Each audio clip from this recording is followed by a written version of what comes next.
The third week of 10 Weeks to Financial Awakening brings us face to face with what we really want in life. It's scary to confront such a place because we might have to admit the truth of what the Buddha taught as the three principal characteristics of our human existence. The first is impermanence. Nothing is fixed, all is fleeting, and there are no guarantees of security, even financial security. The second is egolessness. Even our own identity, what we've been referring to as the authentic self, is impermanent. We constantly are called to change and be less and less attached to the storyline of our lives. The third characteristic is suffering and dissatisfaction. We suffer when we insist on having things go our way and be nice and predictable. We can allow our suffering, however, to usher us into a much happier, more spacious place. The Buddha summed up these points when he said, "With the relinquishing of all thought and egotism, the enlightened one is liberated through not clinging." Jesus' way of saying the same thing was, "Those who want to save their life will lose it, and those who lose their life for my sake will save it." When we begin to see our money and finances as only a tool for helping us accept these truths and integrate them into our day-to-day experience, we find our suffering vastly diminished.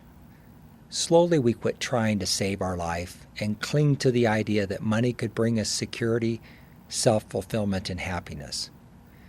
This week gives us the opportunity to continue this journey into money groundedness by developing a budget that expresses our intentions for the life that we really want to be living. As we've discussed in the book, we're leaving behind that image of a budget cop who shames us into compliance in our lives. Instead, we relate to our authentic budget as a buddy that can gently remind us when our actions aren't in alignment with what we really want. We'll deal with some practical issues that can sabotage this new budget buddy relationship. The biggest enemy to this shift is our ignorance of knowing how our actual spending relates to our authentic budget. I'll discuss the importance of such features as electronic bill payment, scheduled downloads of credit card transactions, and timely tracking of cash and manual check payments. By just taking a few minutes each day, you'll know which spending categories you need to be mindful of.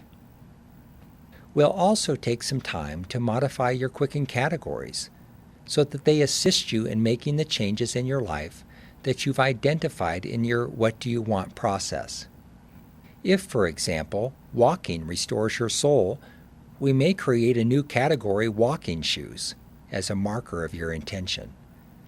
The other enemy to establishing this new relationship with your budget is that it is irrelevant to your financial questions. We'll take the time to see that your financial concerns are addressed and factored into your authentic budget. For example, if you worry that you're not saving enough for retirement, we'll estimate that need and factor it into your budget. I encourage you to reflect on why you are doing this financial work. It's easy to fall back into the money will save me hole. I hope that you will see beneath the input screens to what it is you are finally giving yourself. David Whyte said that we have an opportunity to speak, for the first time after all these years, in our own voice. Money finally can serve that voice. Isn't it about time?